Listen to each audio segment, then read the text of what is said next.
Vijay versus உதயநிதியில சட்டமன்றத்தில் பெரிய தனி இன்ட்ரெஸ்ட் கிடையாது. இது வந்து சினிமா கிடையாது.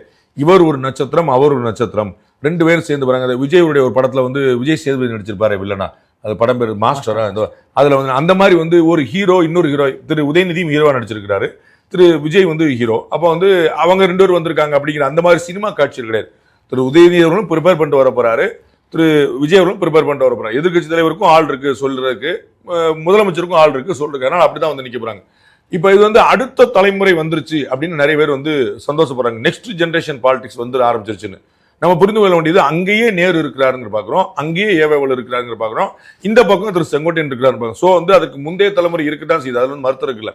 ரெண்டாவது முக்கியமான விஷயம் இதுல என்னன்னா, பல முறை நான் குறிப்பிட்டது போல திமுக இவ்வளவு நல்லது செய்து அப்படின்னு அவங்க நம்புறாங்க. அப்படி இருந்து வலுவான கூட்டணி அமைத்து அப்புறம் ஏன் தோத்தாங்கன்னு பார்க்கணும். அப்ப அதுக்கு 10 காரணம் வந்து 10 காரணத்துல ஒரு காரணம் இந்த மாதிரியான வாரிசு அரசியல். அடுத்து நாங்க வந்து எங்களுடைய குடும்பத்துல வருவாங்கன்னு சொல்லும் போது தலைமையில் அது சரி நம்ம புரிஞ்சுக்கிறோம். ஆனா தமிழ்நாடு முழுக்க அப்படிதான் நிலைமை இருக்குன்னு சொல்லும் போது அங்கதான் பல பேருக்கு வந்து ஒரு தொய்வு வந்து ஏற்படுதுன்னு